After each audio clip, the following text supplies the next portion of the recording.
torrijas sans friture est encore plus moelleuse que d'habitude, si c'est possible. Et quand tu verras l'astuce finale, tu ne les referas plus jamais comme avant. Reste jusqu'à la fin, car la dernière astuce est celle qui fait la différence.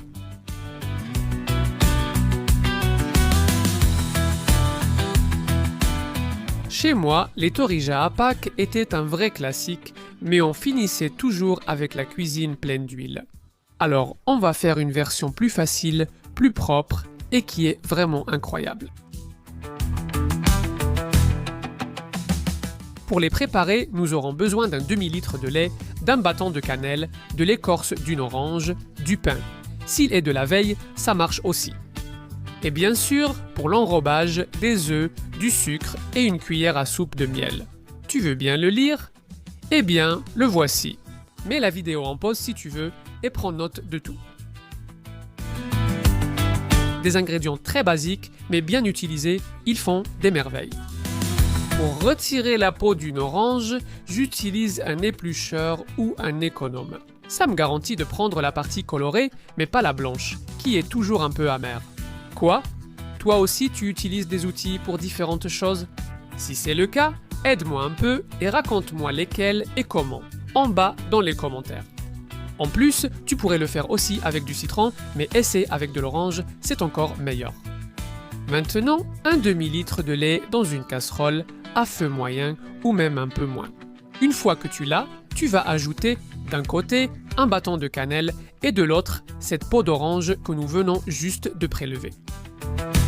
Tu vas laisser infuser, chauffer, mais sans que ça n'arrive à ébullition. Juste avant, tu retires du feu et tu retires tout cet excédent en laissant le lait seul. Cette étape est essentielle, car c'est là que les torrijas commencent à prendre cette saveur que nous nous rappelons tous. Tu peux utiliser n'importe quel type de pain, même celui de la veille, mais si c'est du jour même, ça marche aussi. Regarde, je ne coupe pas droit, je coupe en diagonale, comme ça les tranches sont plus rustiques et plus grandes. C'est un détail purement esthétique, mais ça donne un petit plus à la recette. Une fois que tu as toutes les tranches coupées, tu dois faire la préparation suivante.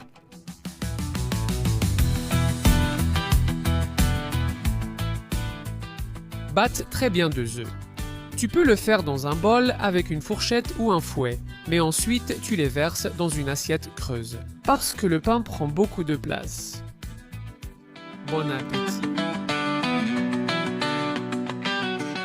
Et maintenant, il faut tremper les tranches de pain dans le lait, appuie bien pour que les bulles sortent, cela veut dire qu'elles s'imbibent de lait. Le pain doit bien absorber le lait. C'est l'astuce pour qu'elles soient bien moelleuses, même en les préparant au four.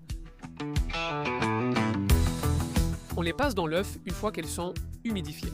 Mais attention, une par une, pour qu'elles ne se défassent pas. Et aide-toi de 2 fourchettes ou d'une spatule et d'une fourchette pour bien les soutenir et éviter qu'elles ne se cassent. Ensuite, tu les poses sur une plaque recouverte de silicone ou de papier sulfurisé pour que le démoulage soit encore plus facile. Tu vas les placer une à une jusqu'à ce que toutes tes tranches soient prêtes. Et maintenant, la différence, au lieu d'aller les faire frire, on va les mettre au four.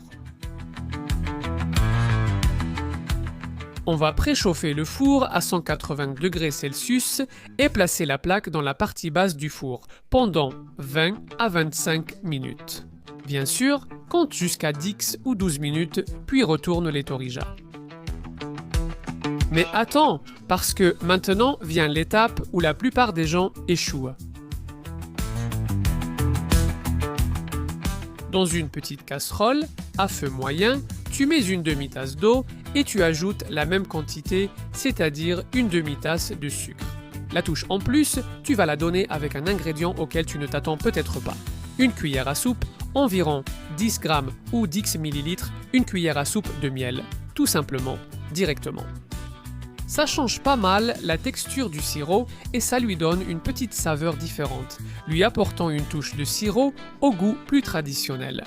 Avec la cannelle, c'est incroyable, donc ça va parfaitement se marier avec les pains perdus. Donne quelques tours au début pour bien répartir le miel, et à partir de là, ne touche plus à rien. Laisse-le tranquillement jusqu'à ce que ça commence à bouillir et que tu vois que c'est complètement liquide. Comme tu peux le voir ici, c'est prêt. Maintenant, laisse-le sur feu très doux, le plus bas possible, pour qu'il reste bien chaud. Pendant que les torrijas finissent de se préparer, et si tu ne t'en souviens pas, je te rappelle qu'elles sont encore au four.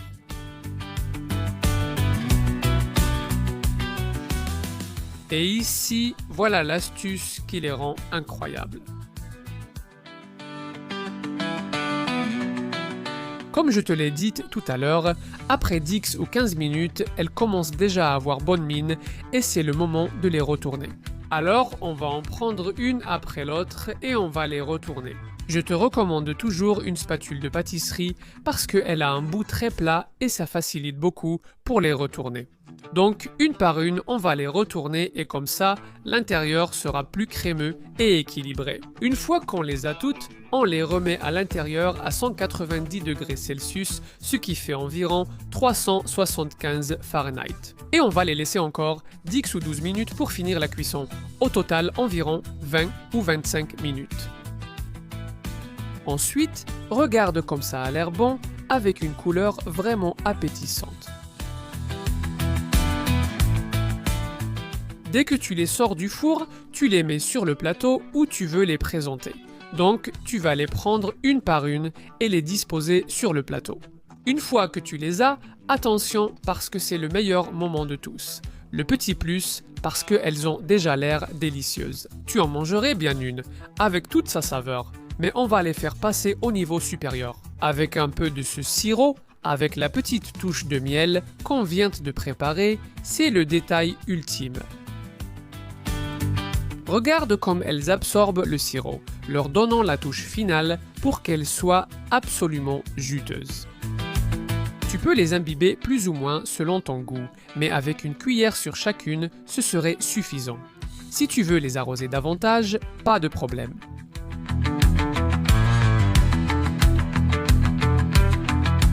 Juteuses, sans friture et très faciles à faire, tu me diras si ça en vaut la peine. Tu peux les manger chaudes, tièdes ou même froides, elles restent toujours aussi juteuses.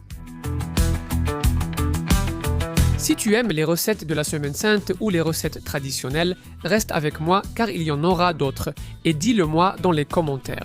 Tu es plutôt torrijas classique ou cette année tu oses essayer celle-ci au four? Regardons la vidéo, à tout de suite.